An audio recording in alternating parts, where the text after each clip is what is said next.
di mana nanti kita akan menuliskan apa saja yang harus kita laksanakan atau kita lakukan selama pembelajaran kita 1 semester ke depan.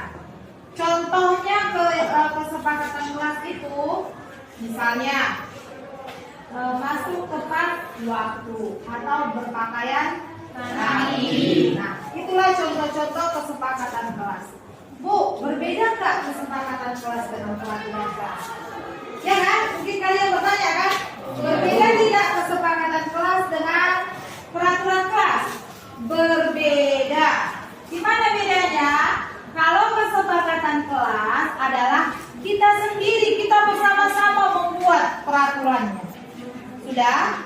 Nah, sedangkan kalau tata tertib sekolah atau peraturan sekolah, sekolah sudah memberikan acuan atau panduan atau pedoman. Jadi kalau misalnya kita melanggar peraturan, pasti diberi apa? Sanksi atau hukuman, ya kan? Sedangkan kalau keyakinan kelas, kalau misalnya kalian melanggar, apa yang akan diperbuat, Bu? Kalian dihukum.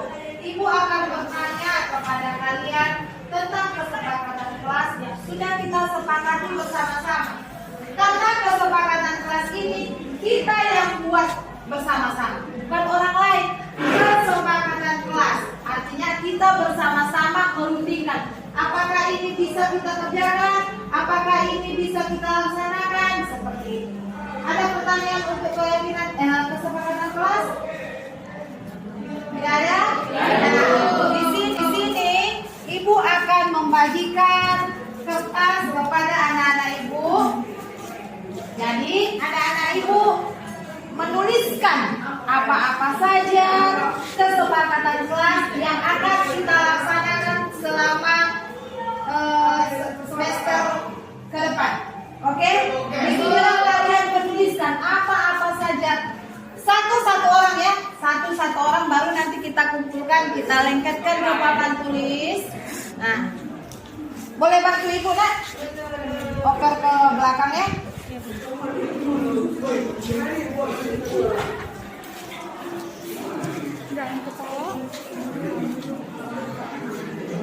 Kita tuliskan kesepakatan kelas. Apa-apa saja yang bisa kita laksanakan, kita lakukan di dalam ruangan kelas dan nantinya kita bawakan ke lingkungan sekolah. Ayo, anak-anak silakan tuliskan apa-apa saja. Misalnya tadi datang tepat waktu atau masuk kelas tepat waktu, berbicara dengan sopan. Itu contohnya. Boleh kalian buat yang lain-lain. Silakan nak, tuliskan kesepakatan kelas yang kalian mau. Nanti kita bersama-sama berembuk, bersama-sama bermusyawarah apa yang bisa dikerjakan, apa yang tidak bisa kita laksanakan.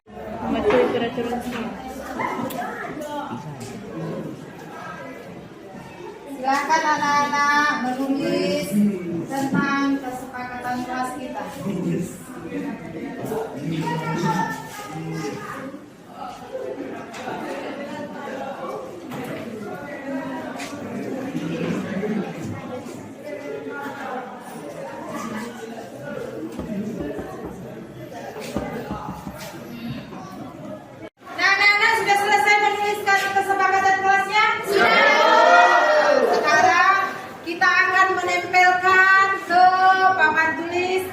Kesepakatan kelas yang sudah kalian tulis tadi. Oke? Kita mulai dari barisan sini, silakan nak. Dengan tertib ya, bagiannya. Di bawahnya, di bawahnya.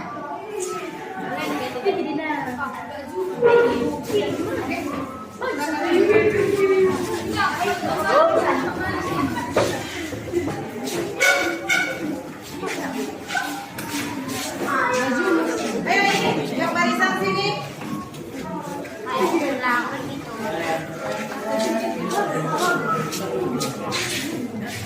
Barisan sini. Ini kita buat kelompok satu ya.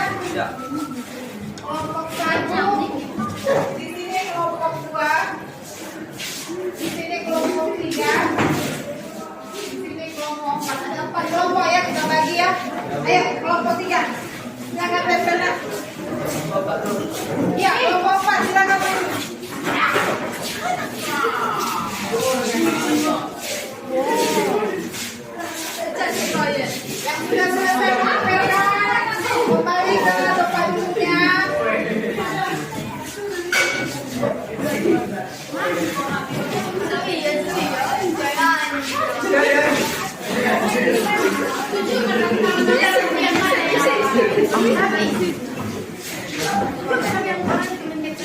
Ada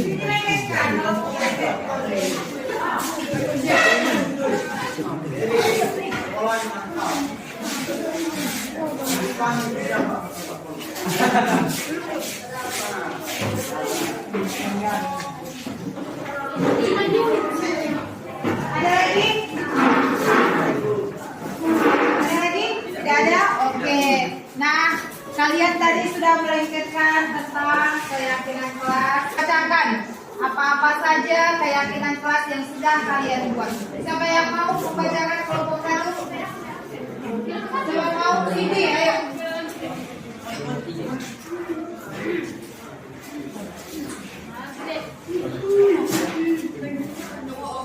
Baca buat ya kan? Oke, ini kesepakatan dari kelompok 1. Yang pertama, mematuhi peraturan sekolah. Yang kedua, datang tepat waktu. Yang ketiga, memakai seragam sekolah dengan rapi. Yang keempat, jika ke sekolah atau ke kelas kita tidak boleh membuli teman kita. Jika ada seseorang membuli temannya, akan mendapatkan sanksi dan akan dibawa ke ruangan kesiswaan. Dan yang terakhir, jika ke sekolah atau ke kelas tidak rapi atau tidak lengkap, maka sanksinya membayar pada bendahara kelas. Sekian, terima kasih. Demikianlah dari kelompok satu, kita beri tepuk tangan dulu. Kelompok dua, ayo siapa yang mau bacakan? Kelompok dua.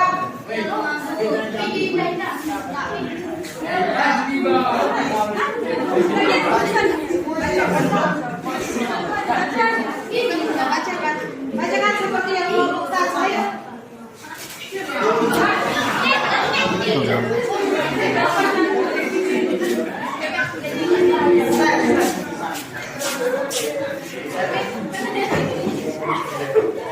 Ayo teman-teman, saya akan membacakan kesepakatan kelas. Yang pertama, datang ke sekolah tepat waktu, berbicara kepada bapak atau ibu guru dengan sopan, mematuhi peraturan yang ada di sekolah. Kedua, datang ke sekolah tepat waktu, berbicara kepada bapak ibu guru dengan sopan, mematuhi peraturan di sekolah. Datang ke sekolah tepat waktu, masuk ke ruangan tepat waktu, lalu mengerjakan tugas yang ada diberikan oleh guru. Ya, demikianlah dari kelompok dua. Oleh guru. Ya, demikianlah dari kelompok dua. Kita beri tepuk tangan.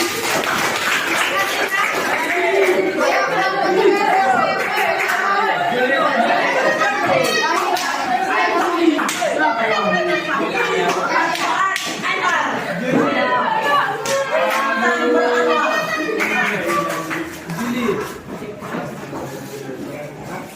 Ayo silakan baca kata.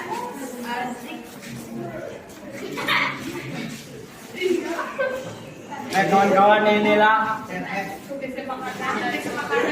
kesepakatan dari kelompok 3. Menunggu guru bilang studi di kelas dengan diam dan tepat waktu masuk kelas. 2. Jika piket kelas, seluruh siswa di kelas diwajibkan membersihkan kelas. Banyak siswa tidak piket pulang, melainkan besok pagi dilakukan itu. Sudah melanggar peraturan kelas, jadi saya berharap 10 TKJ 2 wajib melakukan piket pulang setiap harinya. 3. Boleh bawa HP ke kelas. 4. Disiplin setiap waktu mata pelajaran dan memahami bapak ibu guru menjelaskan. 4. Saat ketemu sama guru harus disapa. Sekian dari kesepakatan kelompok 3. Terima kasih.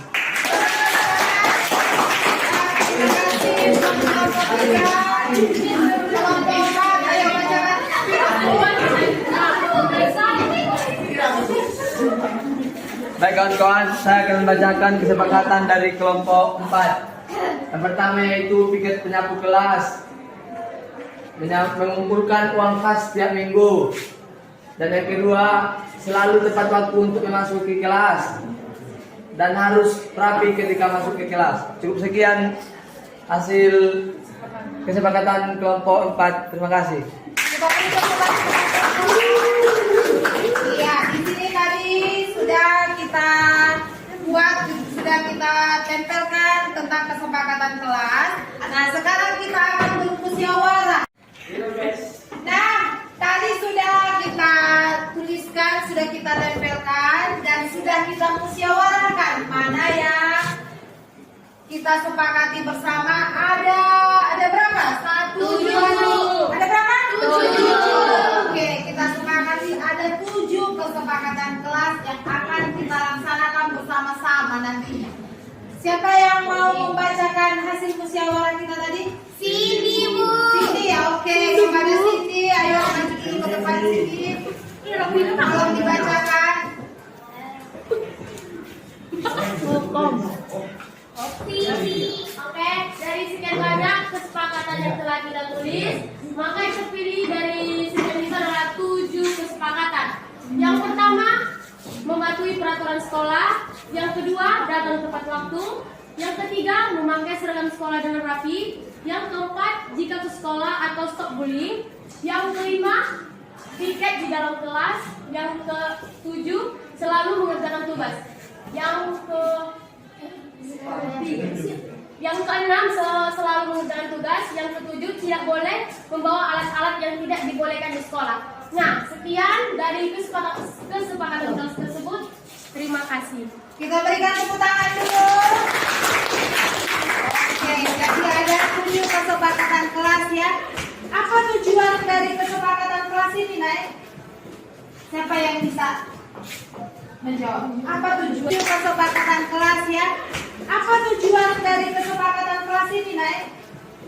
Siapa yang bisa menjawab? Apa tujuan kesepakatan kelas ini?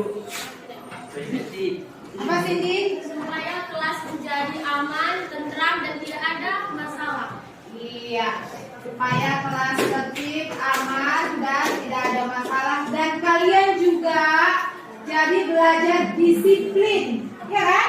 Jadi belajar disiplin positif, disiplin positif. Jadi anak-anak diharapkan, kalian semua diharapkan untuk melaksanakan kesepakatan kelas yang sudah kita sepakati bersama, sehingga nantinya tercipta perilaku-perilaku disiplin positif.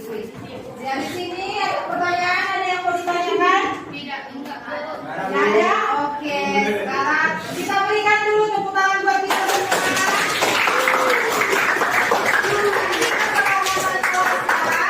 Kesepakatan kelasnya, ketua kelas, nanti kita ke lab, kita ketikkan ya nak. Baru nanti sesudah kita ketik, kita tempelkan di dinding supaya anak-anak dapat melihatnya dan selalu mengingatnya. Oke? Oke. Terima kasih.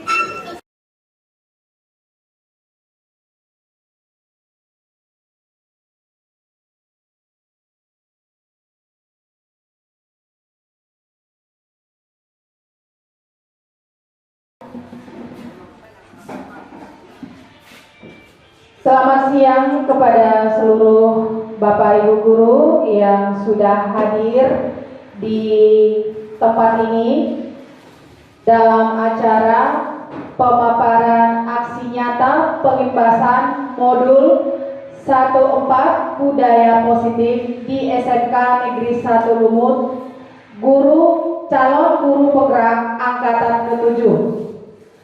Bapak Ibu, adapun acara kita pada siang hari ini adalah pemaparan yang akan disampaikan oleh calon guru penggerak, yaitu Ibu Lasma Dewi Anita Panjaitan beserta dengan Ibu Leli Susanti Panjaitan. Bapak Ibu, dimohonkan untuk berdiri, kita akan menyanyikan lagu Wajib Padamu Negeri.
kita mendengarkan pengarahan dari Bapak Kepala Sekolah yang diwakili oleh Bapak Jerry Hutagalung. Dipersilakan. 1, 2, 1. Selamat siang dan salam sejahtera buat kita semuanya. Yang kami hormati Bapak Ibu guru, yang kami hormati Bapak Ibu tenaga administrasi sekolah yang hadir, dan yang kita banggakan adalah rekan kita,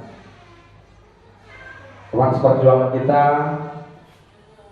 guru Panjaitan bersaudara Ibu Levi dan Ibu Lasma dalam program calon guru bergerak angkatan 7 Kabupaten Tapanuli Tengah. Puji dan syukur kita aturkan kepada kita Tuhan yang Maha Kuasa, karena kita masih diberikan kesehatan hingga siang yang baik ini kita dapat berkumpul di ruangan ini dalam rangka mendengarkan pemaparan aksi nyata pengimbasan dari rekan kita terhadap modul 1.4 budaya positif.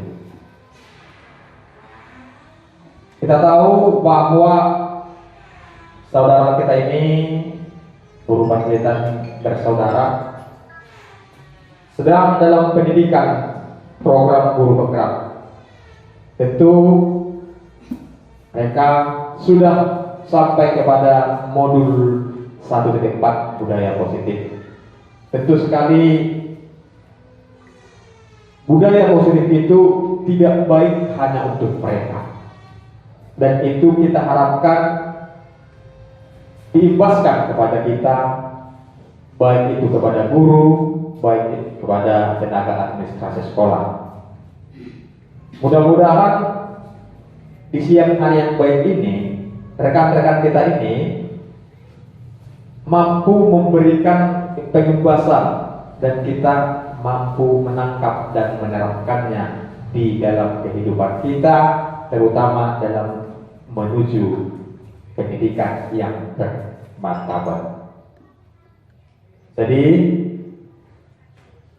mudah-mudahan terhadap kita semuanya, kepada Bapak Ibu guru dan tenaga administrasi sebagai peserta, dan juga kepada Ibu Lasma dan Ibu Levi sebagai narasumber untuk pengimbasan calon guru bergerak angkatan 7 Kabupaten Tapanuli Tengah ini, acara ini bisa berlangsung dengan baik dan dalam lindungan Tuhan.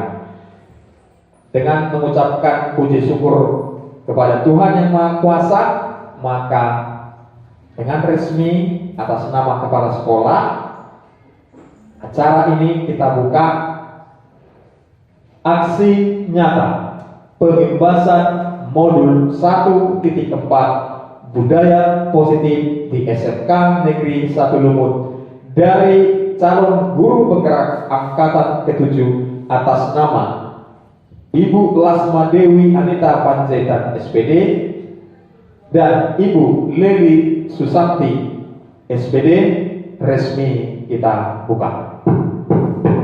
Terima kasih.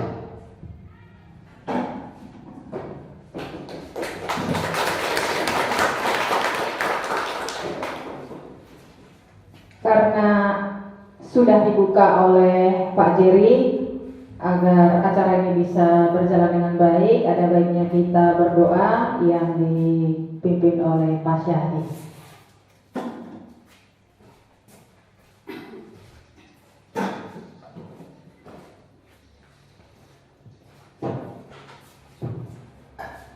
Assalamualaikum warahmatullahi wabarakatuh. Selamat siang menjelang sore. Untuk memperoleh hikmat keberkahan pada siang hari ini, marilah kita berdoa menurut agama dan kepercayaan kita masing-masing. A'udzubillahi minasyaitonirrajim. Bismillahirrahmanirrahim. Alhamdulillahirabbil alamin, hamdan syakiran hamdan na'imin, hamdan li'amma wa yaqati majida. Ya Rabbana rahimul kama yang bagi la zilalika wa azimi sultanik. Ya Allah yang maha pengasih, yang maha penyayang, Alhamdulillah Engkau berikan pada hari ini, pada siang hari yang berbahagia ini Engkau berikan kenikmatan, keberkahan kepada kami, kenikmatan kesehatan, sehingga kami dapat berkumpul dalam kegiatan siang hari ini dalam rangka aksi nyata pengimasan budaya positif. Ya Allah yang Maha Pengasih lagi Maha Penyayang, kiranya ya Allah pada budaya positif ini Engkau berikanlah kepada Bapak dan Ibu guru beserta staf tenaga administrasi sekolah ini. Engkau karuniailah ya Allah kepada kami budaya yang positif sehingga kami dapat menjalankan tugas sebagai tenaga pendidik dan sebagai tenaga administrasi sekolah ya Allah. Rabbana atina fid dunya hasanah wa fil akhirati hasanah wa qina adzabannar. Alhamdulillahirabbil alamin. Doa selesai.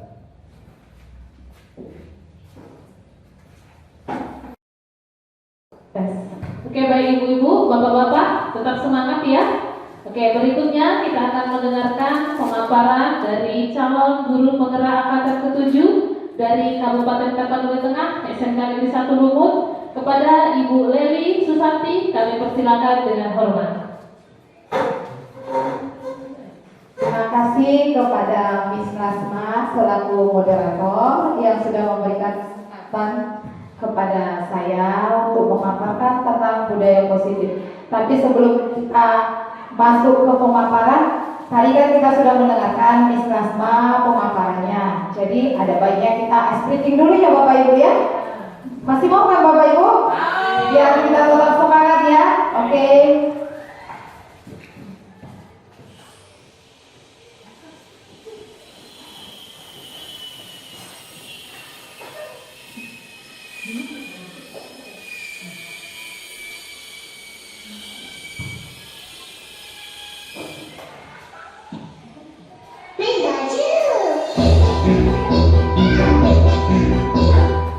Nah, ice breaking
sejawat yang mau mengikuti pengibasan aksi nyata kami modul 1.4.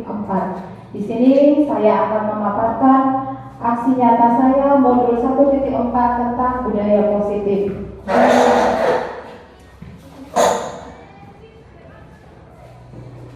Budaya positif berasal dari kebiasaan positif yang dilakukan secara berkelanjutan, teratur dan berulang, sehingga hal-hal tersebut tertanam dalam diri kita dan bahkan tanpa sadar kita sudah selalu melaksanakannya.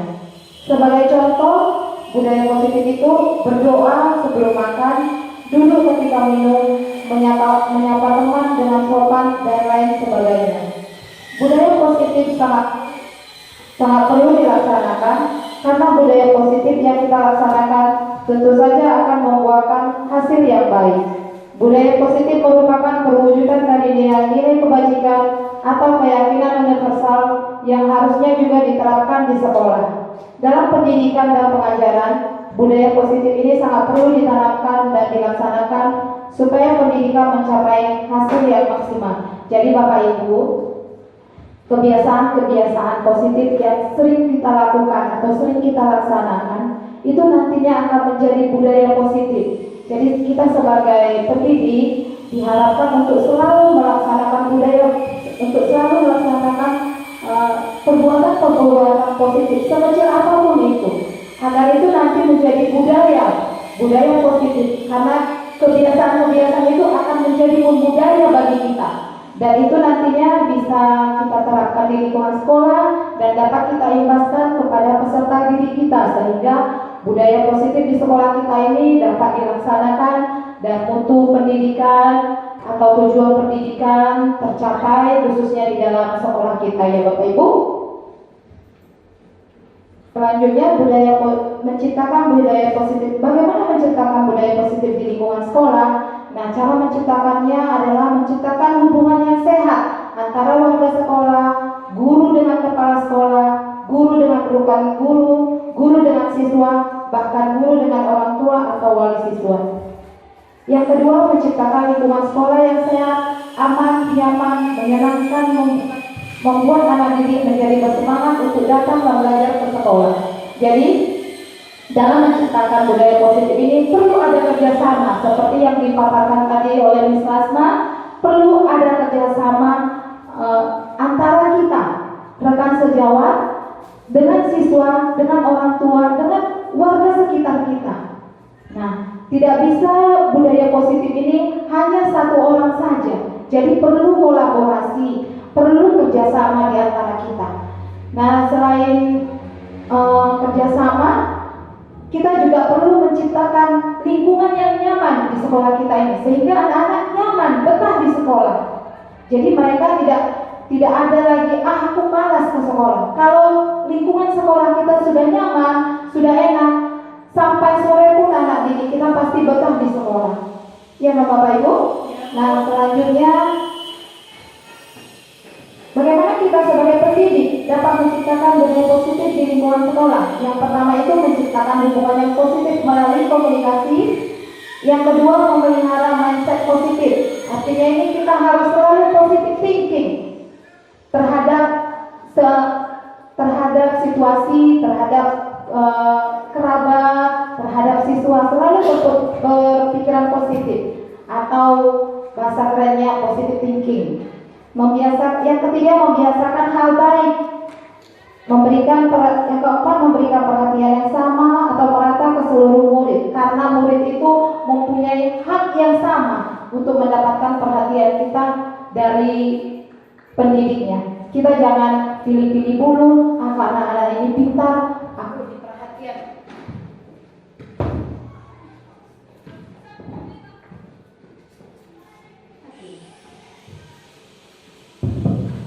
Ya Bapak Ibu. Yang keempat tadi, memberikan perhatian yang sama atau mereka ke seluruh murid. Jangan anaknya pintar, jadi kita fokusnya ke anak yang pintar aja. Jadi anak yang kurang berkembang kita cueki, tidak kita adakan pendekatan, tidak kita tanya apa yang salah, mengapa dia, apa kendalanya, apa masalahnya. Tidak ada kita melakukan pendekatan. sportif atau menyenangkan di kelas. Nah, seperti yang tadi kita bisa membuat ice breaking di kelas agar anak-anak tidak bosan. Karena anak-anak ini kalau selalu diberikan pelajaran mereka bosan. Jadi ada saatnya, ada kalanya kita buatkan permainan atau game di pembelajaran kita. Tidak masalah itu ya Bapak Ibu, agar anak-anak menjadi semangat. Karena memang pada usia usia siswa ini memang lagi enak-enaknya bermain. Jadi kita penuhi keinginannya, kita berikan mereka permainan yang berhubungan dengan pembelajaran kita atau yang permainan yang membentuk karakter mereka. Oke Bapak Ibu. Nah, budaya positif itu terdiri dari enam bagian. Yang pertama itu disiplin positif dan nilai-nilai kebajikan universal. Yang kedua teori motivasi, hukuman dan penghargaan, restitusi. Yang ketiga keyakinan kelas. Yang keempat kebutuhan dasar manusia. Yang kelima restitusi 5 komposisi kontrol. Yang keenam restitusi segitiga restitusi. Ilustrasi kepalan tangan. Tadi Ibu Miss Lasma tadi sudah menjelaskan tentang kepalan tangan ya. Berarti itu kontrol diri. Jadi yang dapat membuka kepalan tangan kita ini adalah diri kita sendiri. Ya Bapak Ibu, tidak bisa kepalan tangan kita ini kita buka karena pengaruh orang lain. Yang mengontrolnya diri kita sendiri. Jadi tidak ada paksaan dari pihak luar. Kita membuka kepalan tangan karena memang keinginan kita. Kita tetap menutup kepalan tangan kita ini karena memang keinginan kita. Jadi dalam menerapkan budaya positif ini kita terlebih dahulu merubah mindset kita dulu. Kita harus berubah dari diri kita sendiri dulu. Tidak mungkin kita mau merubah orang lain padahal kita sendiri belum berubah. Jadi intinya itu dari kepalan tangan itu penguasaan diri itu dari kita sendiri, kontrol diri itu harus kita sendiri. Jadi paradigma kita yang selama ini salah, kurang baik. Nah, mari kita sama-sama membenahi, mulai berubah dari diri kita sendiri ya Bapak Ibu. Teori kontrol menurut Dr. William Glasser, di mana beliau merupakan psikiater dan pendidik. Yang pertama itu pada dasarnya kita tidak dapat memaksa murid untuk berbuat sesuatu jikalau murid tersebut memilih untuk tidak melakukannya. Yang kedua, walaupun tampaknya guru sedang mengontrol perilaku murid, hal demikian terjadi karena murid sedang mengizinkan dirinya dikontrol. Ketiga, jika kita ingin membuat perubahan, maka ubahlah terlebih dahulu pola pikir kita, kemudian terapkan dalam sikap dan perilaku kita. Keempat, kemudian secara konsisten dilakukan dalam kehidupan sehari-hari. Nah, seperti yang saya katakan tadi, yang bisa merubah diri kita itu adalah kita sendiri. Jadi kitanya di luar yang harus merubah diri sendiri, kemudian nanti kita akan melakukan kita sendiri yang dulu melakukan kebiasaan-kebiasaan walaupun sekecil apapun itu. Kemudian nanti orang lain akan melihat efek dari perubahan kita itu. Makna disiplin. Ketika mendengar kata disiplin, apa yang terbayang di benak Bapak Ibu? Apa yang terlintas di pikiran kita? Kebanyakan orang akan menghubungkan kata disiplin dengan kata tertib, teratur, dan kepatuhan pada peraturan. Kata disiplin juga sering dihubungkan dengan hukuman. Padahal itu sungguh berbeda. Karena belajar tentang disiplin positif tidak harus dengan memberi hukuman. Justru itu adalah salah satu alternatif terakhir dan kalau perlu tidak digunakan sama sekali. Disiplin sebagai bentuk kontrol diri, yaitu belajar untuk kontrol diri agar dapat mencapai suatu tujuan mulia. Tujuan mulia di sini mengacu pada nilai-nilai atau prinsip-prinsip mulia yang dianggap seseorang. Kita namakan nilai-nilai tersebut sebagai nilai-nilai kebajikan yang universal. Seseorang yang memiliki disiplin diri berarti mereka bisa bertanggung jawab terhadap apa yang dilakukannya, karena mereka mendasarkan tindakan mereka pada nilai-nilai kebajikan universal. Jadi, Bapak Ibu, disiplin itu bukan karena harus dihukum, karena harus diberi penghargaan. Jadi disiplin itu kita terapkan dalam diri kita itu sebagai bentuk menghargai diri kita sendiri. Ya Bapak Ibu. Nilai-nilai, kita masuk ke materi nilai-nilai kebajikan. Nilai-nilai kebajikan berarti nilai-nilai yang disepakati bersama, terlepas dari suku, bangsa, agama, bahasa maupun latar belakangnya. Dr. William Glasser pada teori kontrol menyatakan bahwa setiap perbuatan memiliki satu tujuan yang dapat dikaitkan dengan nilai-nilai kebajikan yang diyakini seseorang, maka motivasi intrinsiknya akan terbangun.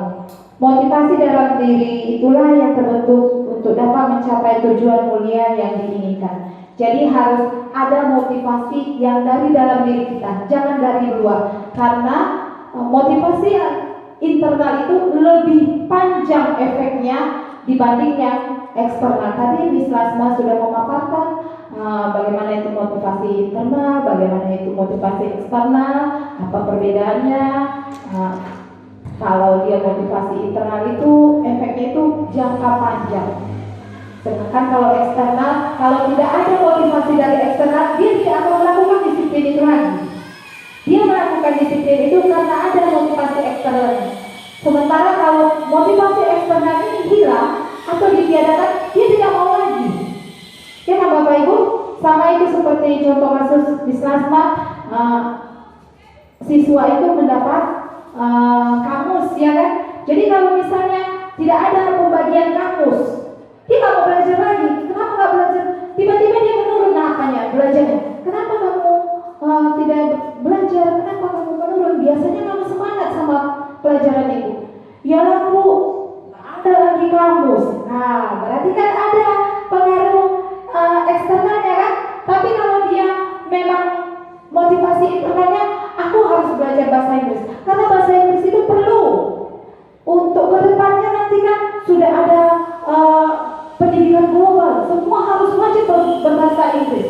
Nah, kalau itunya kita bisa tanamkan di dalam anak didik kita tanpa diberikan hadiah kamus, dia akan belajar. Betul tidak Bapak Ibu? Betul kan? Nah, dia pasti belajar. Aku mau belajar karena memang akunya butuh, ya kan? Nah, kita lanjut ke materi berikutnya, nilai-nilai kebajikan. Di mana nilai-nilai kebajikan itu meliputi profil pelajar Pancasila, di mana kita tahu profil pelajar Pancasila itu ada 6 ya Bapak Ibu. Beriman, yang pertama beriman bertakwa kepada Tuhan Yang Maha Esa dan berakhlak mulia. Yang kedua mandiri, yang ketiga bernalar kritis, yang keempat berkebinekaan global, yang kelima bergotong royong, yang keenam kreatif. Jadi kita mengharapkan anak-anak kita ini nantinya berkarakter yang mencerminkan tentang profil pelajar Pancasila, di mana yang keenam ini ada di dalam diri siswa kita. Jadi mereka selain dalam ilmu pengetahuannya, kita juga harus memberikan karakter yang berprofil pelajar Pancasila. Nilai kebajikan antara lain toleransi, rasa hormat, integritas, menghargai, antusias, empati, keingintahuan, kerjasama, percaya diri, komitmen. Di samping profil pelajar Pancasila itu, kita juga harus memberikan nilai-nilai kebajikan yang lain, seperti yang tadi, yang ini ya Bapak Ibu. Ada 3 motivasi perilaku manusia. Yang pertama, untuk menghindari ketidaknyamanan atau hukuman, atau motivasi ini bersifat eksternal. Contohnya, aku gak mau lah terlambat, nanti dihukum sama mereka, nanti gak dibolehkan masuk, pasti dibariskan, pasti disuruh mengutip sampah, gak mau aku terlambat. Berarti itu kan dia karena hukuman, ya Bapak Ibu. Tapi kalau dia aku gak mau terlambat, sayang nanti masuklah ibu itu, ketinggalan aku pelajaran, disuruh aku nanti dihukum, ketinggalan aku pelajaran, gak mau aku, harus cepat aku, gak mau aku terlambat. Nah itu baru motivasi internal, dia bukan karena dihukum. Aku malas aku terlambat, ada Pak Asari, pasti tunggu itu di apa itu, di pintu itu. Malas kan aku diceramain, nanti aku pusing aku. Nah itu berarti karena hukuman kan Bapak Ibu. Nah yang kedua, untuk mendapatkan imbalan atau penghargaan dari orang lain. Motivasi ini juga bersifat eksternal seperti contoh kasus tadi yang untuk hadiah kamus ya. Nah, kepada anak kita juga yang mama-mama, yang ibu-ibu yang di rumah kan, nak kalau jual kau nanti, mama kasih kau nanti sepeda. Ternyata setelah saya mempelajari budaya positif ini, ternyata saya salah, ya kan? Jadi dia itu belajar hanya karena mau mendapatkan sepedanya. Terus memang ini kejadian nyata. Saya pernah kayak gitu seperti kepada anak saya kan, nah kalau kau dapat juara, mama kasihlah kau ya apa yang kau minta, mama kasihlah. Mau makan di mana kau nanti? Ternyata di semester berikutnya saya lupa mengucapkan janji. Jadi juara semester 2 dia turun nilainya. Kenapa?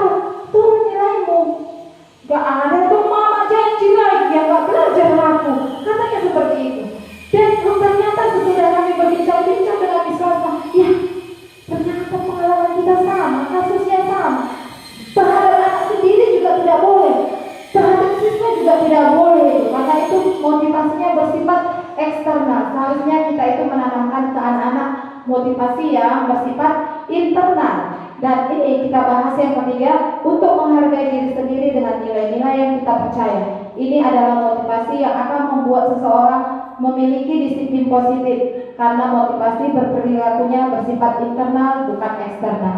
Nah, jadi harus dari dirinya, kita harus menumbuhkan motivasi dari diri anak kita ataupun siswa kita itu. Kita tanyakan, nah kau mau jadi apa? Motivasimu belajar itu apa? Nah, kita arahkan, karena menurut Ki Hajar Dewantara, kita tidak bisa membentuk anak ini. Anak ini mempunyai potensi dalam dirinya sendiri.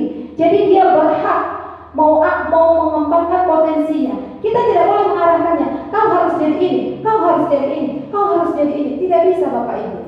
Karena mereka mempunyai potensi diri mereka masing-masing, dan mereka lah yang harus mengembangkan diri mereka sendiri, lah yang harus mengembangkan sendiri. Bukan karena ada pengaruh orang, kau harus kayak gini nak, kau harus kayak gini. Karena mereka punya potensinya. Jadi kita itu menurut Ki Hajar Dewantara itu seperti yang dipaparkan Miss Lasma tadi, kita sebagai petani.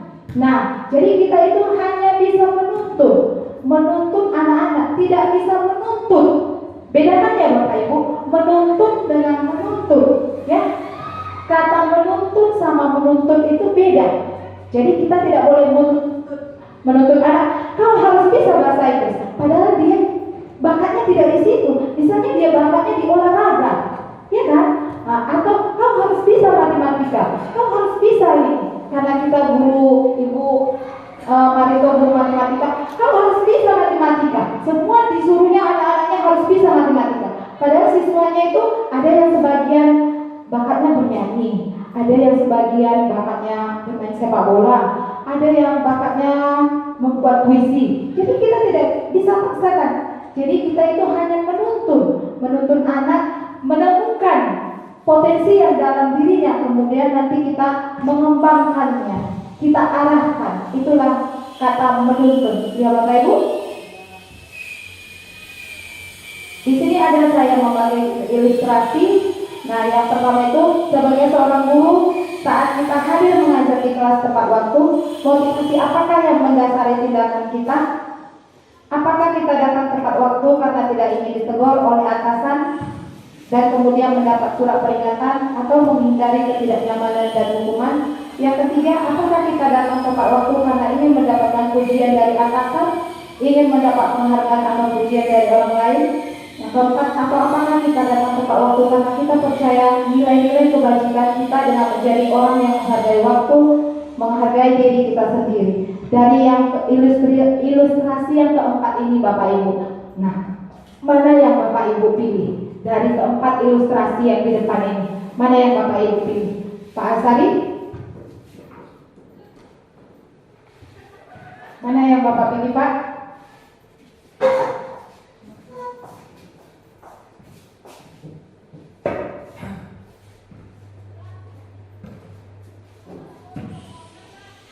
Urutan yang nomor 3 itu Ustaz.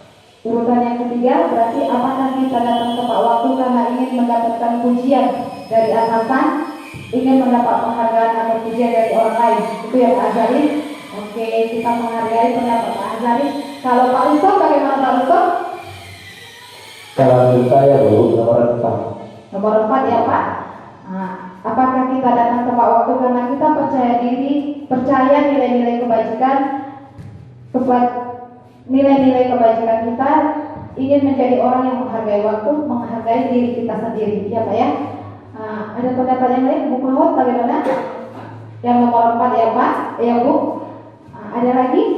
Nah, setelah pengimbasan budaya positif yang kami lakukan bersama dengan Miss Rasma, marilah kita sama-sama untuk memilih poin yang keempat, karena kita menghargai waktu karena diri kita sendiri.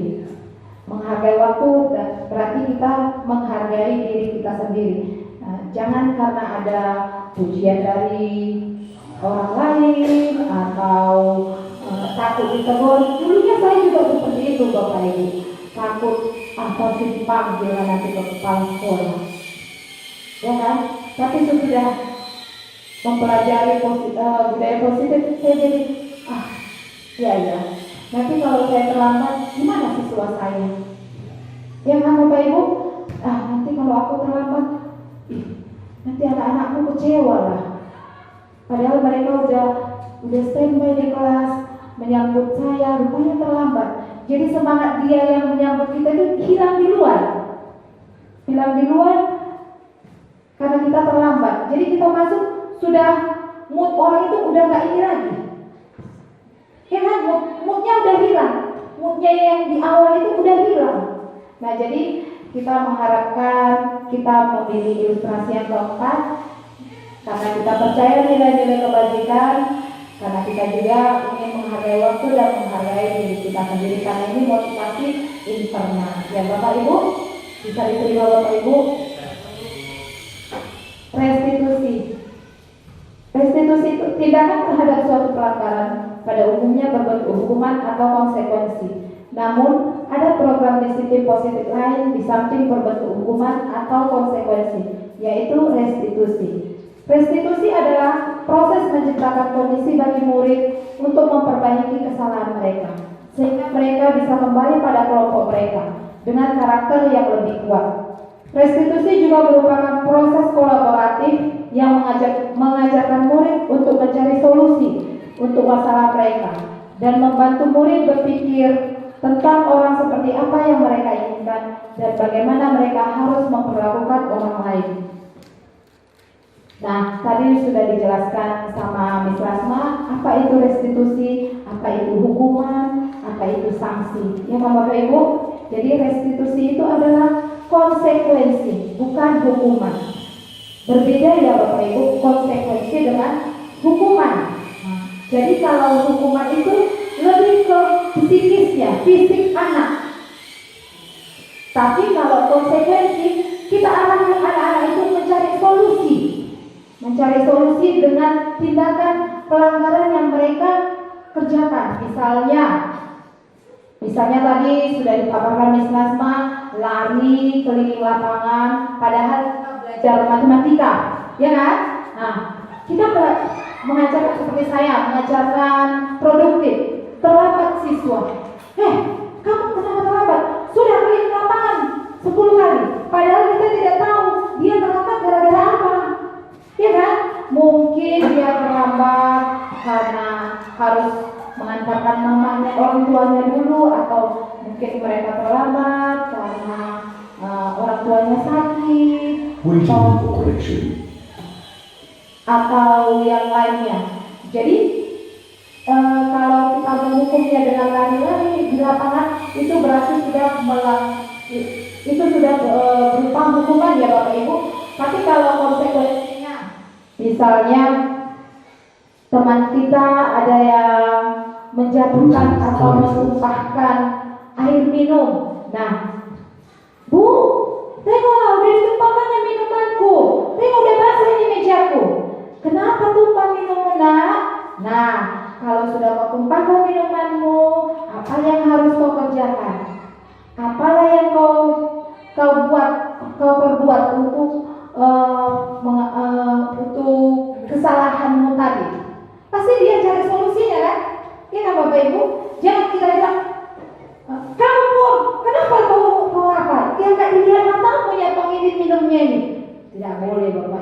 Jadi kita harus berikan dia mencari solusinya sendiri, ya, solusinya. Jadi dia pasti, oh ya telat lagu, maaf ya teman.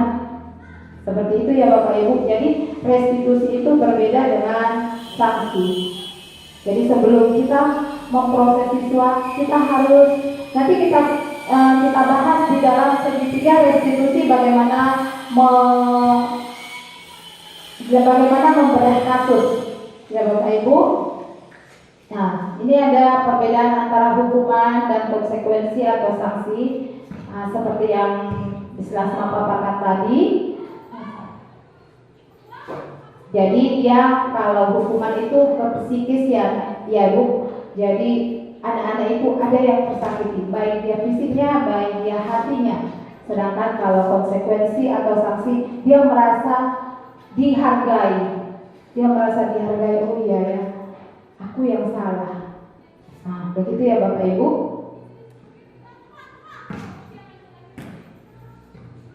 Nah, ini perbedaan antara hukuman dan konsekuensi sanksi. Hukuman yang diberikan bisa berupa fisik maupun psikis, murid atau anak disakiti, sementara sanksi atau konsekuensi bersifat didikan atas kesalahan yang dilakukan. Keyakinan kelas. Mengapa ada keyakinan kelas? Mengapa tidak peraturan kelas saja? Ilustrasinya, mengapa kita memiliki peraturan tentang penggunaan helm pada saat mengendarai kendaraan roda 2 atau motor? Kemungkinan jawaban Anda adalah untuk keselamatan. Mengapa kita memiliki peraturan tentang penggunaan masker dan mencuci tangan setiap saat? Kemungkinan jawaban Anda adalah untuk kesehatan atau keselamatan. Nilai-nilai keselamatan atau kesehatan inilah yang kita sebut sebagai suatu keyakinan. Nilai-nilai kebajikan menekankan pada keyakinan seseorang dan akan lebih termotivasi dari dalam diri. Seseorang akan lebih tergerak dan bersemangat untuk menjalankan keyakinannya daripada hanya sekedar mengikuti serangkaian peraturan tertulis tanpa makna. Murid-murid pun demikian. Mereka perlu mendengarkan dan memahami arti sesungguhnya tentang peraturan-peraturan yang diberikan. Apa nilai-nilai kebajikan di balik peraturan tersebut? Apa tujuan utamanya? Menjadi tidak tertarik atau takut sehingga hanya sekedar mengikuti serangkaian peraturan-peraturan yang mengatur mereka tanpa memahami tujuan mulianya. Jadi apa itu keyakinan kelas? Keyakinan kelas adalah sesuatu yang sudah disepakati bersama warga kelas untuk diyakini, dilaksanakan dari motivasi dorongan dalam diri sendiri, mengenai sesuatu hal yang diyakini untuk dilakukan bersama-sama dan ditetapkan secara bersama-sama pula. Nah, Bapak Ibu, keyakinan kelas ini sudah saya terapkan di dalam kelas saya. Jadi sebelum saya memulai pembelajaran di awal tahun ajaran, saya berikan kesempatan kepada murid-murid untuk membuat keyakinan kelas. Keyakinan kelas itu apa? Bedakah dengan peraturan sekolah? Berbeda Bapak Ibu. Jadi keyakinan kelas itu kita sepakati bersama-sama dulu. Sedangkan kalau peraturan sekolah memang sudah ada acuannya, ya kan Bapak Ibu? Peraturan sekolah itu sudah ada acuannya. Jadi tanpa dilibatkan siswa sudah dibentuk dia peraturan sekolah dan memang harus dituruti. Siapa yang tidak menuruti peraturan sekolah pasti diberikan sanksi kan, hukuman. Sedangkan kalau kesepakatan kelas ini atau keyakinan kelas, kita sama-sama kita diskusi dulu. Anak-anak, kita mau memulai pembelajaran. Nah, kita buat dulu keyakinan kelas. Saya sudah terapkan kepada anak saya dan keyakinan kelas itu sudah kami tempelkan di dinding kelas. Jadi bagi anak-anak kami, anak atau murid siswa yang melanggar, kita tanyakan lagi. Kita bertanya kepada anak-anak didik kita itu tentang keyakinan kelas atau kesepakatan kelas yang sudah kita sepakati bersama. Jadi dengan keyakinan kelas ini Bapak Ibu ada banyak nilai positifnya yang saya ambil ya Bu ya dari keyakinan kelas ini. Yang pertama itu siswa itu jadi berani mengungkapkan pendapatnya, berani mengemukakan pendapatnya. Aku mau buat ini, aku mau buat ini. Jadi yang pertama itu ya yang saya lihat ya dengan keyakinan kelas, siswa itu berani mengutarakan pendapatnya. Yang kedua musyawarah. Karena kita itu akan memutuskan bersama-sama. Apakah kita setuju dengan keyakinan kelas ini? Nah, apakah kita setuju dengan ini? Jadi kita mengajarkan kepada murid untuk musyawarah mencapai kata mufakat. Ya, Bapak Ibu. Dan yang ketiga yang nilai positif dari keyakinan kelas itu belajar bertanggung jawab. Karena keyakinan kelas itu kan kita bersama yang memutuskan. Jadi karena kita sudah memutuskan tanpa ada paksaan dari luar. Jadi kita merasa bertanggung jawab. Oh ya, kami kan sudah memutuskan ini. Ini kan bukan idenya siapa. Ini kan bukan peraturan si ini. Ini memang kesepakatan kami. Jadi kalau melanggar, memang saya harus bertanggung jawab karena ini keputusan bersama. Itulah yang saya ambil dari nilai positif keyakinan kelas yang sudah saya terapkan di kelas saya, ya Bapak Ibu. Jadi Bapak Ibu kalau nanti merasa tertarik dengan kelas, nanti kita bisa sharing-sharing, ya Bapak Ibu. Prosedur pembuatan keyakinan kelas, yang pertama itu mempersilahkan murid-murid di kelas untuk bercurah pendapat tentang peraturan yang perlu disepakati di kelas. Nah, yang seperti saya terangkan tadi kan, kita arahkan dulu siswa itu apa-apa aja yang mau kita buat peraturan di kelas. Terus yang kedua, mencatat semua masukan-masukan pada murid di papan tulis atau di kertas besar atau kertas ukuran poster di mana semua anggota kelas bisa melihat hasil curah pendapat. Yang ketiga, menyusunlah keyakinan kelas sesuai prosedur pembentukan keyakinan kelas dan digunakan kalimat-kalimat dalam bentuk positif. Nah, dalam keyakinan kelas itu Bapak Ibu, kita berikan kalimat positif. Misalnya kalau kalimatnya tidak boleh lari-lari di kelas atau tidak boleh makan di kelas, itu kata-katanya harus kita ganti, Bapak Ibu. Dalam keyakinan kelas tidak ada kata tidak boleh. Jadi kita usahakan dalam pembentukan keyakinan kelas itu menggunakan kalimat-kalimat positif, misalnya menjaga ketertiban di dalam kelas. Jadi kalimat yang kata tidak boleh ribut di kelas kita gantikan dengan menjaga ketertiban di dalam kelas. Atau misalnya tidak boleh buang sampah sembarangan, kita ganti menjadi menjaga kebersihan di ruangan kelas, ya Bapak Ibu. Nah, inilah ya, disinilah contoh-contoh kalimat-kalimat dalam keyakinan kelas. Yang pertama, selalu menjaga kebersihan kelas dan halaman sekolah. Yang kedua, saling menghargai dan menghormati. Yang ketiga, selalu bekerja sama, saling membantu dan bergotong royong. Yang keempat, mengambil keputusan dengan musyawarah. Yang kelima, meningkatkan disiplin. Nah, kata-kata tidak boleh terlambat bisa kita gantikan kalimatnya dengan meningkatkan disiplin. Jadi di dalam keyakinan kelas tidak boleh ada kata tidak. Kalimatnya tidak boleh yang negatif, tapi kalimatnya harus yang positif, ya Bapak Ibu. Yang keberapa ini? Keenam, membudayakan membaca. Dan ketujuh, semangat belajar. Masih banyak lagi kalimat-kalimat positif yang bisa kita buatkan dalam membentuk keyakinan kelas, ya Bapak Ibu. Nah, sekarang kita masuk ke restitusi atau 5 posisi kontrol. Dalam menyelesaikan suatu masalah atau kesalahan, ada 5 posisi kontrol yang diterapkan guru, yaitu 1 penghukum, 2 pembuat rasa bersalah, 3 teman, 4 pemantau, 5 manajer. Tadi Miss Lasma sudah menayangkan sebuah video, ya Bapak Ibu. Nah, saya juga sebelum mengikuti CGP atau calon guru penggerak, saya sering posisi kontrolnya di penghukum dan pemantau. Ternyata sesudah saya mempelajari modul ini, oh ya, ternyata saya salah selama ini. Apakah Bapak Ibu merasa seperti itu? Seperti saya? Ya Bapak Ibu? Iya, kita sering menghukum kan? Karena kalau kita sudah menghukum, kita merasa hebat. Ya kan? Kita merasa dihargai, kita merasa ditakuti. Jadi kita senang, kita sebagai guru itu senang menakut-nakuti. Iya kan Bapak Ibu? Senang kita menakut-nakuti siswa. Hei kau, nah,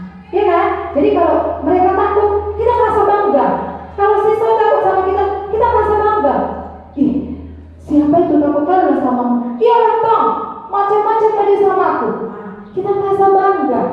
Padahal itu di dalam budaya positif tidak boleh Bapak Ibu. Karena itu jadinya kemotivasi eksternal ke Bapak Ibu.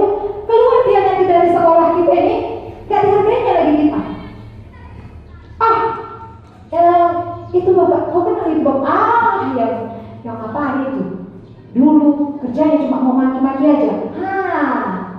Ya kan Bapak Ibu, kita maunya dikenang oleh siswa kita karena kebaikan kita. Kalau misalnya mereka tamat, karena kan mereka tidak bisa kita tahan di sekolah kita ini, ya kan? Pastinya mereka keluar dan berbaur kepada masyarakat.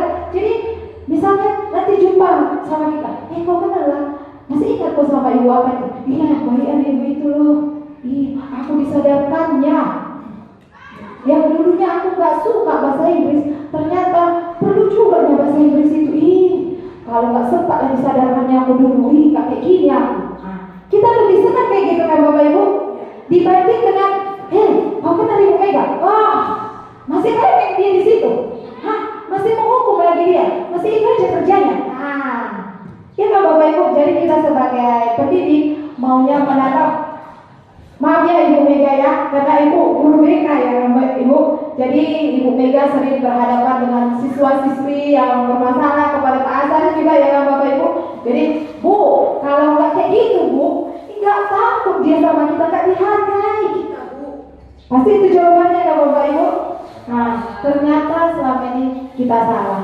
Jadi marilah kita bersama-sama merubah paradigma kita. Seperti di awal tadi sudah saya bilang, yang dapat merubah paradigma itu hanya kita sendiri, tidak bisa orang lain. Dan itu bukan sifatnya bukan langsung instan. Ibu, kan banyak masalah di sekolah kita, apa harus saya panggil? Kapan siapnya? Belum udah tamat orang itu belum selesai masalah Ibu. Kan gitu ya Bapak Ibu. Jadi proses itu tidak instan Bapak Ibu. Jadi kita bertahap. Jadi walaupun kecil ada perubahan, walaupun kecil. Jangan kita langsung ke efeknya langsung wah, tidak. Merubah itu perlu proses yang sangat lama. Dan itu harus mulai dari diri kita sendiri ya Bapak Ibu.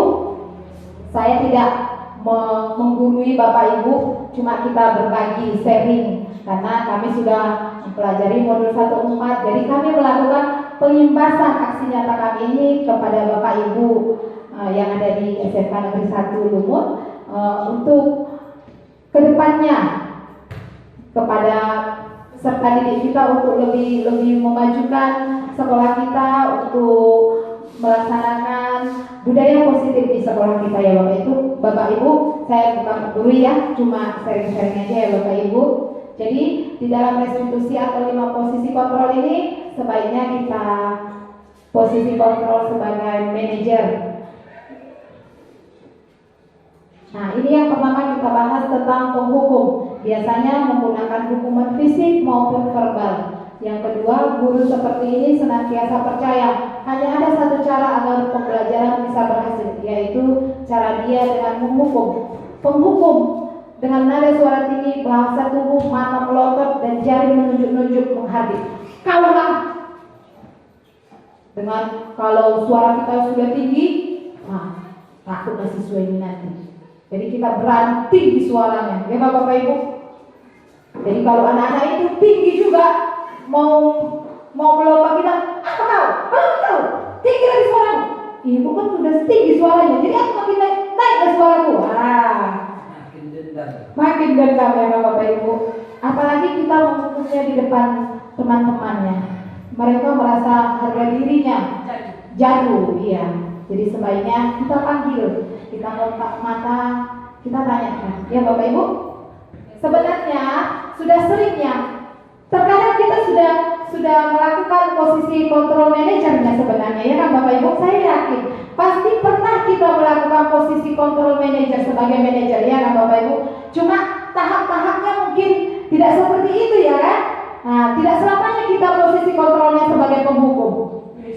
Iya, melihat situasi kondisinya ya kan Bu Mega. Ada itu posisi kontrolnya kita sebagai manajer. Tapi kalau untuk sekarang ke depannya Bu, jangan lagi lihat situasi kondisinya. Mari kita sama-sama menerapkan posisi kontrol manager ya. Saya Bu, terkena Bu, kontrol manajer, tadi dalam mimpi. Mari Bapak Ruston kita wujudkan mimpinya bersama-sama.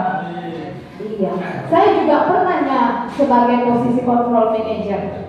Tapi ya seperti yang saya bilang tadi, kita pilih-pilih, ya kan? Kita pilih. Terkadang emosi kita itu nggak bisa kita bendung.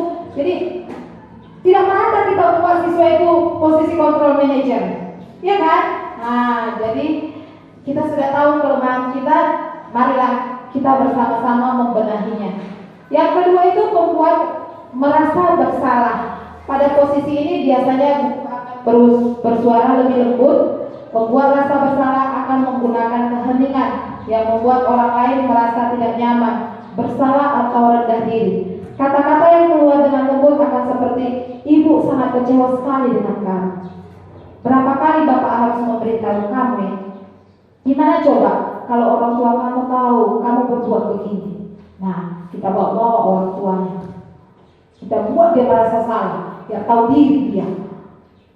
Sebenarnya jadi dia merasa tertekan, aduh. Kan gitu ya Bapak Ibu, aduh, kenapa gara-gara aku terbawa orang tua aku, aduh kasihan kali. Nah, jadi membuat rasa bersalah seperti itu ya Bapak Ibu. Jadi ini hasilnya, murid akan merasa bersalah telah mengecewakan ibu atau bapak gurunya. Murid akan merasa menjadi orang yang gagal dan tidak sanggup membahagiakan orang lain. Kadang-kadang sikap seperti ini lebih berbahaya dari sikap penghukum karena emosi akan tertanam rapat di dalam. Murid menahan perasaan. Nah, kalau dia pendendam gimana? Tersimpan dalam hatinya, nggak terlampiaskannya, sampai sudah tampak dia dibawa-bawanya lagi. Nah, jadi pembuat rasa bersalah ternyata tidak baik ya Bapak Ibu. Penghukum tadi tidak baik, pembuat rasa bersalah juga kurang baik. Ya, yang ketiga teman. Posisi kontrol sebagai teman, guru cenderung bernada suara ramah, akrab dan bercanda. Bahasa tubuh merapat pada murid, mata dan senyum jenaka. Adi, ayolah, bagaimana sih kamu? Kemarin kamu sudah janji ke bapak bukan? Kenapa terlambat lagi? Iya, sudah tidak apa-apa. Duduk dulu sana, nanti bapak guru bantu sambil senyum-senyum. Bagaimana perasaan murid dengan sikap guru seperti ini? Murid mungkin akan tersugesti, mau turut akan tergantung pada guru tersebut. Misalnya Pak Ruston dengan siswanya yang perempuan bercanda. Kita nggak tahu kan, ada siswa kita yang baperan, ya kan? Ih, kayaknya bapak itu suka sama aku. Kenapa? Iya, dia senyum-senyum loh. Disuruhnya aku tajam, tapi sambil senyum-senyum, sambil dia ngapain aku? Iya, padahal Pak Rustomnya bukan niat seperti itu, tapi iya betul kan Pak Rustom? Nah, tapi disalahartikan dengan siswa kita. Nah, begitu juga dengan siswa laki-laki. Misalnya Pak Rustom juga dengan siswa laki-laki. Nah, jangan ada begitu. Datanglah kawan, tengoklah Pak Rustom itu. Masa sama laki-laki pun kayak gitu? Iya, kan betul lah Pak. Nah, suka kan? Iya, betul Pak. Padahal kita kan pengennya anak itu merasa dekat dengan kita. Ternyata siswanya menangkap yang negatif. Nah, jadi untuk menjaga itu, kita ternyata posisi kontrol teman itu juga kurang bagus. Nah, kita lanjut ke, ini hasilnya. Posisi teman pada guru biasanya negatif ataupun positif. Ada yang negatif atau ada yang positif. Lebih banyaknya ke positif. Ya Bapak Ibu, apalagi kita di SMK. Jadi siswanya memang lagi masa puber-pubernya, ya kan? Tapi kalau kita buatkan dia di sekolah dasar bisa lah. Tapi kalau di SMK seperti yang Pak Ruston tadi bilang, ada seperti itu Pak, pengalamannya? Pernah ya Pak ya? Oh iya. Jadi ternyata disalahartikan siswa. Jadi negatif thinking siswanya. Jadi untuk menjaga tidak terjadinya kesalahpahaman, posisi sebagai teman kurang baik ya. Dampak positifnya ini hubungan baik yang terjalin antara guru dan murid. Guru di posisi teman menggunakan hubungan baik dan humor untuk mempengaruhi seseorang. Yang negatifnya, bila suatu saat guru tersebut tidak membantu, maka murid akan kecewa murid hanya akan bertindak untuk guru tertentu dan tidak untuk guru lainnya. Murid akan tergantung pada guru tersebut. Iya, jadi muridnya pun jadi dipilih-pilih kan. Sama bapak itu baik ya, dicolek-coleknya. Oke, kita lanjut. Sebagai pemantau, posisi kontrol sebagai pemantau. Apakah itu memantau berarti mengawasi. Pada saat kita mengawasi, kita bertanggung jawab atas perilaku orang-orang yang kita awasi. Posisi pemantau berdasarkan pada peraturan-peraturan dan konsekuensi. Posisi pemantau sendiri berawal dari teori stimulus respon yang menunjukkan tanggung jawab guru dalam mengontrol murid. Jadi di posisi pemantau itu kita mengontrol siswanya. Kita yang mengontrolnya. Kita awasi dia, bagaimana kita kerja. Misalnya kita bawakan ke diri kita. Bagaimana kita kerja kalau dia dipantau terus, dikontrol terus. Jadi tidak ada kebebasan ya kan Bapak Ibu? Tidak ada kebebasan. Anak siswa murid kita jadi tertekan. Nah, dia contoh pemantau ini di sini ada percakapan. Adi, tahukah kamu jam berapa kita memulai pembelajaran? Tahu Pak. Guru, kamu terlambat 15 menit. Apakah kamu sudah mengerti konsekuensi yang harus dilakukan bila terlambat? Paham Pak, saya harus tinggal kelas pada jam istirahat nanti dan mengerjakan tugas ketertinggalan saya. Ya benar, nanti pada saat jam istirahat kamu harus tinggal di kelas untuk menyelesaikan tugas yang tertinggal tadi. Saya tunggu. Bagaimana perasaan murid diperlakukan seperti itu? Hasilnya, murid memahami konsekuensi yang harus dijalankan karena telah melanggar salah satu peraturan sekolah. Guru tidak menunjukkan suatu emosi yang berlebihan, menjadi marah atau membuat merasa berbuat salah. Murid tetap dibuat tidak nyaman, yaitu dengan harus tinggal kelas pada waktu jam istirahat dan mengerjakan tugas. Guru tetap harus memantau murid pada saat mengerjakan tugas di jam istirahat, karena murid tidak bisa ditinggal seorang diri. Jadi dia merasa tertekan dalam melaksanakan tugasnya, sudah tidak bisa bermain. Gurunya juga di situ melihat-lihatnya. Jadi posisi kontrol sebagai pemantau juga kurang bagus. Dan yang kelima, posisi kontrol sebagai manajer. Posisi manajer adalah posisi di mana guru berbuat sesuatu bersama dengan murid, mempersilahkan murid mempertanggungjawabkan perilakunya, mendukung murid agar dapat menemukan solusi atas permasalahannya sendiri. Di posisi manajer, murid diajak untuk menganalisis kebutuhan dirinya maupun kebutuhan orang lain. Di sini penekanan bukan pada kemampuan membuat konsekuensi, namun dapat berkolaborasi dengan murid bagaimana memperbaiki kesalahannya. Posisi manajer bukan untuk mengatur perilaku seseorang, tetapi membimbing murid untuk dapat mengatur dirinya. Ya, posisi manajer itu membimbing ya, Bapak Ibu, bukan mengatur. Posisi manajer bukan memisahkan murid dari kelompoknya, tapi mengembalikan murid tersebut ke kelompoknya dengan karakter yang lebih baik dan kuat. Posisi manajer inilah murid dapat menjadi pribadi yang mandiri, merdeka dan bertanggung jawab atas segala perilaku dan sikapnya yang pada akhirnya dapat menciptakan lingkungan yang positif, nyaman dan aman. Di posisi manajer inilah restitusi dapat dijalankan. Nah, saya sudah menerapkan posisi manajer. Di sini ada kasus seorang siswa kita, salah satu siswa tidur pada saat jam belajar. Pada saat itu saya mengajar, saya membentuk kelompok diskusi. Ternyata setelah saya keliling, ternyata ada siswa kita yang tidur. Jadi pada saat pulang sekolah, bukan pada pembelajaran saya panggil, karena dia nanti ketinggalan pelajaran, dan bukan pada saat jam istirahat saya panggil. Nanti dia dalam istirahatnya mungkin belum makan. Jadi saya panggil dia pas pulang sekolah. Jadi saya panggil dia ke ruangan ke kantor. Bu, boleh disampaikan Bu? Di sini ada kasusnya ya Bapak Ibu. Jadi saya sudah melakukan segitiga restitusi sebagai di mana posisi kontrol saya sebagai manajer. Siapa tahu bisa menjadi masukan kepada Bapak Ibu di sini.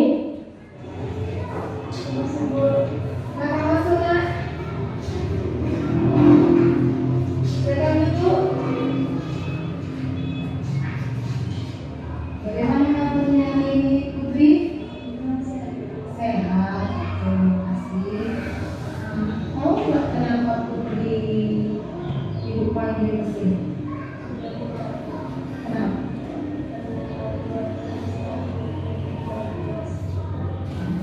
Putri di kelas itu bagus tidak? Kalau boleh tahu, kenapa Putri di kelas?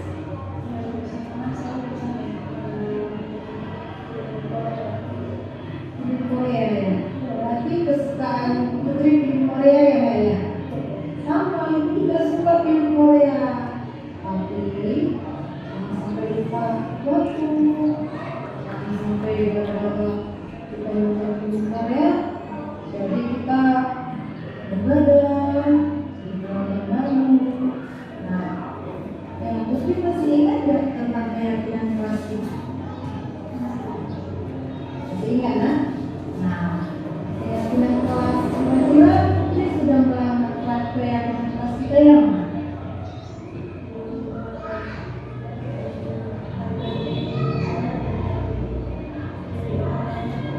Menghargai diri sendiri dan orang lain. Nah, menurut Putri, apa mengingat gak itu bagi Putri kalau tidur? Kenapa?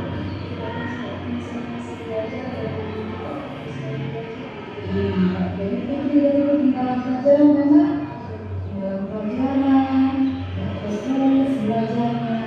Nah, kedepannya apa yang Putri lakukan agar tidak tidur di kelas?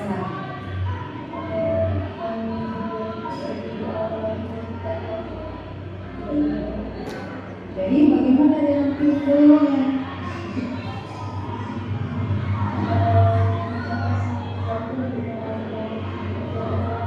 Iya, kasih waktu untuk nonton film Korea dan kalau bisa film Koreanya dipromosikan.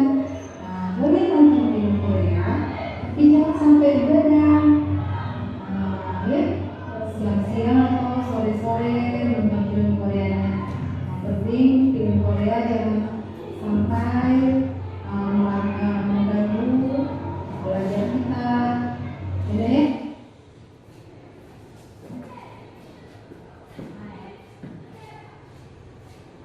Itulah tadi sepenggal video di mana saya menerapkan posisi kontrol saya sebagai manajer. Nah, jadi kita tidak langsung menghukumnya, tidak langsung menghakiminya di dalam kelas itu. Jadi yang saya lakukan, saya suruh dia dulu cuci muka biar lebih segar, terus dia kembali lagi ke dalam kelas untuk mengikuti pembelajaran. Sepulang sekolah baru saya melakukan atau menerapkan posisi kontrol saya sebagai manajer. Tadi Miss Rasma sudah memaparkan bagaimana itu cara-cara dalam segitiga restitusi, di mana posisi kontrol manajer ya Bapak Ibu. Ada 3 tahap dalam menyelesaikan masalah, yaitu menstabilkan identitas, di mana menyatakan bahwa tindakan anak tersebut salah. Dari kesalahan, semua orang berbuat salah, salah itu wajar dilakukan dan merupakan proses hidup, tetapi tidak membenarkan kesalahan itu. Jadi kita tidak langsung menjudge siswa itu. Kau toh film-film Korea aja yang kau nonton, entah apa, apalah itu gunanya itu film-film Korea. Nah, jangan langsung mengharinya seperti itu ya. Jadi kita stabilkan dulu si anak. Iya nak, semua pasti pernah berbuat salah.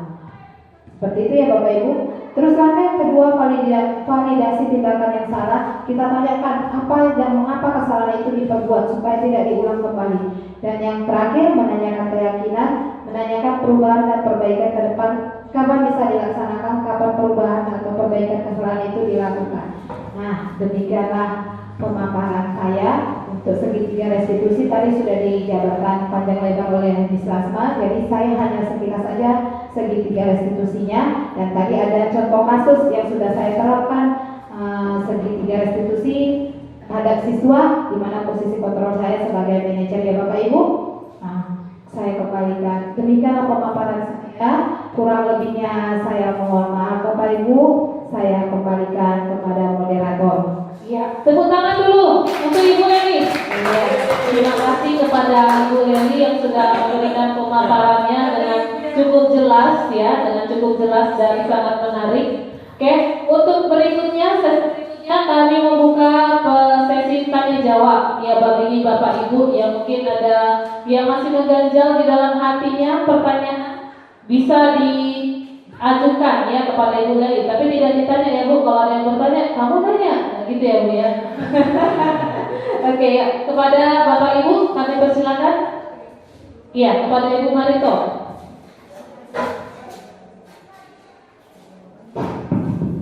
Baik, terima kasih kepada Ibu Leli yang sudah memberikan saya kesempatan. Jadi di sini Bu kan, terkadang nilai internal untuk semangat mencerdaskan anak bangsa sering down, ya kan Bu? Jadi bagaimana caranya agar nilai internal dapat tumbuh di dalam diri kita? Terima kasih. Terima kasih kepada Ibu Marito. Kamu bertanya Ibu Marito. Kamu bertanya-tanya. Ya, untuk menjawab Ibu Marito. Nah, disinilah tadi kan sudah saya paparkan di awal. Jadi itu tidak bisa dari kita sendirinya. Jadi perlu ada kolaborasi. Jadi perlu adanya kerjasama. Misalnya dalam pembentukan MGMP atau praktisi komunitas, ya kan Bapak Ibu. Jadi kita harus bersama-sama bergandeng tangan. Jadi kita harus berkolaborasi. Jadi kita harus jangan bersifadiar, ya kan Bapak Ibu. Karena ini sekolah kita bersama, siswa-siswa kita ini juga milik bersama, bukan miliknya Pak Nasari, bukan miliknya Pak Ruston, bukan miliknya Ibu Irma, Bu Pahot, bukan miliknya Ibu Mega karena dia BK, ya tidak ya Bapak Ibu. Jadi kita sama-sama memilikinya. Jadi perlu ada kolaborasi, kerjasama yang baik, hubungan yang harmonis dalam meningkatkan mutu pendidikan kita, khususnya di SMK negeri kita, SMK negeri 1 Lumut yang kita sangat cintai, ya Bapak Ibu. Nah, demikianlah yang bisa saya jawab Ibu Marito. Saya ucapkan terima kasih Ibu Marito. Iya, Ibu Marito cukup jelas. Iya, terima kasih kepada Ibu Leli, pemaparannya cukup memuaskan ya. Ya, berikutnya pertanyaannya ya kepada Ibu Mega kami persilakan. Semakin lapar semakin banyak pertanyaan ya Bapak Ibu.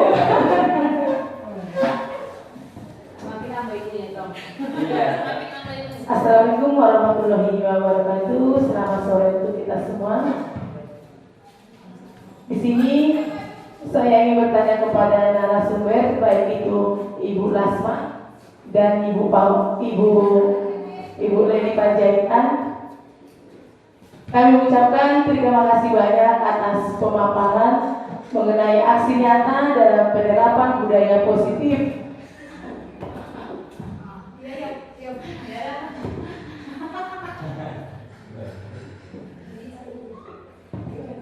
Ya, lanjut Bu. Kami sebagai peserta mengucapkan terima kasih banyak kepada Ibu Lasma dan Ibu Leli Panjaitan mengenai pemaparannya, yaitu aksi nyata pengibasan budaya positif yang akan kita terapkan di sekolah kita, yaitu SMK Negeri 1 Lumut. Saya sebagai peserta yang mengikuti seminar hari ini merasa sangat puas dengan penyampaian materinya dan ini saya sangat ingin terapkan. Iya. Dan mungkin kepada teman-teman yang ikut juga, Bapak dan Ibu yang ikut hari ini juga, mungkin sama dengan saya, hal apa yang paling kami pertama lakukan di sekolah ini dari pemaparan atau contoh-contoh yang diberikan oleh Ibu Lasma dengan Ibu Leli, dan itu nantinya kami akan terapkan walaupun butuh proses yang panjang.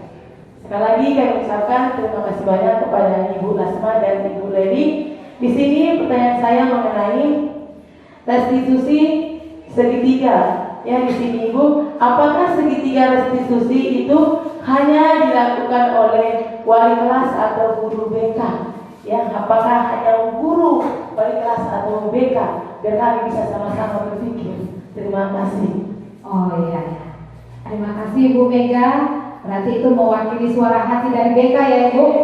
Nah, seperti yang saya jelaskan tadi, sekolah ini bukan cuma milik guru BK aja.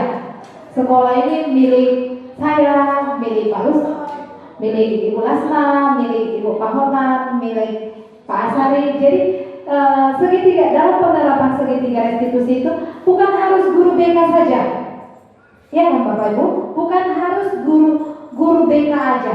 Siapa tahu yang siswanya yang bermasalah pas pada jam pelajaran saya, seperti tadi kasus yang sudah saya sampaikan ya Bapak Ibu, dia siswa itu tidur pas pelajaran saya, tidak mungkin saya kasih, Ibu Mega, ini ada tidur siswa. Nah, datang Ibu Marito lagi, ada kasusnya, Ibu Mega, ini ada kakak saya gini. Datang lagi Pak Ruston, Ibu Mega, ini ada kasusnya ini. Lama-lama nanti Ibu Mega, sekolah ini punya aku sendiri ya, jadi kalian nggak peduli aku aja ya. Gitu nanti ya kan Bu Mega. Nah, jadi itulah tadi di awal tadi juga di pertanyaan Ibu Marito sudah saya bilang, mari kita sama-sama berkolaborasi, jangan marsipadiar, jangan saling membiarkan urusan BK, biarin aja, lempar ke BK. Dialah itu dia.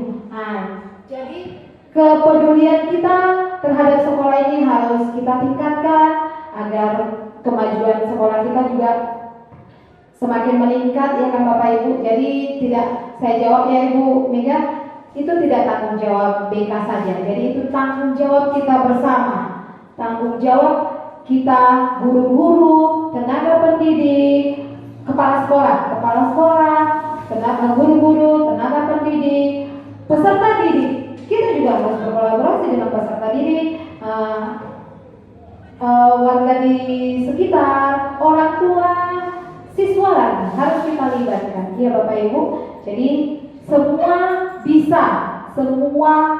bisa melakukan segitiga restitusi, tidak harus BK saja.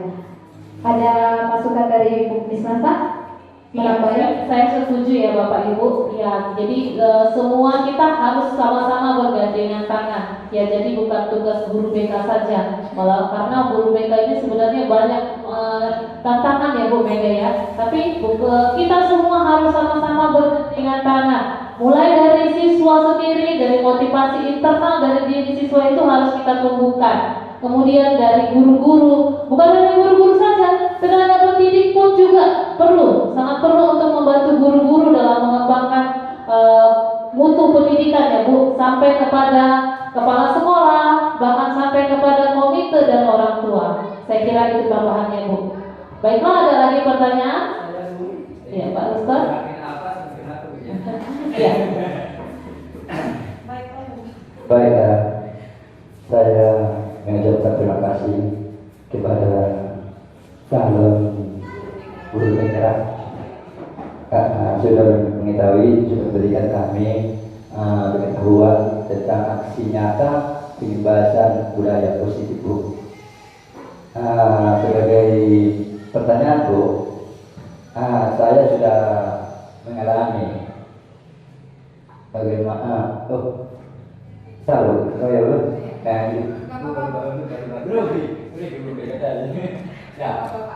gini Bu, tadi kan sudah saya mencoba sebagai manajer, mencoba sebagai manajer.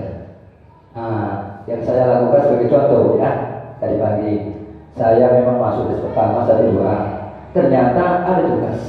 Tugas ini mengenai relasi, menghubungkan domain dengan kode modal. Ternyata anak ini tidur Bu. Ternyata bertanya, Nak, kenapa Nak? Pak, kenapa tadi Pak? Buat aku solusinya sebagai manajer, mencoba Bu. Oh iya Nak, apa-apa, bukan sesuatu Nak, 5 menit. Kalau sudah menjawab dengan tugas ini ya, memang betul-betul dulu kita menjawab Bu. Ya, terima kasih Bu. Bagaimana? Apakah istilahnya itu yang salah menurut saya Bu atau tidak? Kasih Bu.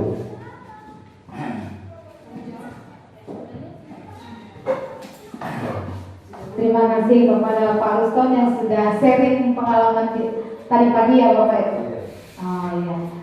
Posisi kontrol Bapak sudah sebagai posisi manajer. Bapak mencari solusi kepada si anak, ya kan, memberikan si anak solusi. Bagaimana? Apa yang harus kau lakukan, kau laksanakan dalam menebus kesalahanmu? Iya kan Pak? Bapak tidak langsung menghukum ya kan? Iya, jadi posisi kontrol manajer Bapak sudah Bapak terapkan. Seperti yang saya bilang tadi, sebenarnya kita sudah pernah melakukan posisi manajer ya Bapak Ibu. Cuma kita, iya, bukan Pak Ustaz. Cuma kita tidak menyadarinya. Ternyata Pak Ustaz sebelum ada pembebasan, Bapak itu sudah melakukan posisi manajer. Jadi untuk kedepannya Bapak Ibu, mari kita bersama-sama menerapkan posisi manajer. Jangan lagi pemarah, penghukum, ya kan, teman. Nah, jadi kita harus mengambil posisi kontrol sebagai manajer. Perlahan-lahan kita dari diri kita sendiri untuk merubah paradigma kita yang selama ini salah. Ya Bapak Ibu, terima kasih Pak yang sudah menerapkan posisi manajernya. Semoga kedepannya selalu menerapkan posisi manajer ya Bapak Ibu. Iya, jangan pilih-pilih kasih karena dia kan anak pintar. Enggak segera aku menghukumnya. Baik kali kalau suruh beli loto, beli pesan teh manis, ini sering aku suruh. Yaudahlah, aku buat lagi posisi manajer. Yang satu lagi, ini yang jual nih. Gak pernah bisa nih kalau posisi manajer. Jangan kita dulu. Oh iya, sama ya Bapak Ibu, iya. Tepuk tangan dulu buat Pak Ruston. Jadi jangan ada timpang tindih ya, karena anak-anak mempunyai hak yang sama di sekolah kita ini ya Bapak Ibu. Terima kasih Pak Ruston. Tes. Baik, demikianlah Bapak Ibu, karena waktu juga sudah berakhir ya, waktu juga sudah memisahkan kita. Kami harap kalau ada lagi nanti pertanyaan-pertanyaan, mana tahu lagi masih ada yang kurang jelas, bisa kita bahas di meja guru. Oke, baiklah. Kalau ada sumur di ladang, boleh kita menumpang mandi. Kalau ada tutur kata kami yang salah, ya, jangan disimpan di dalam hati.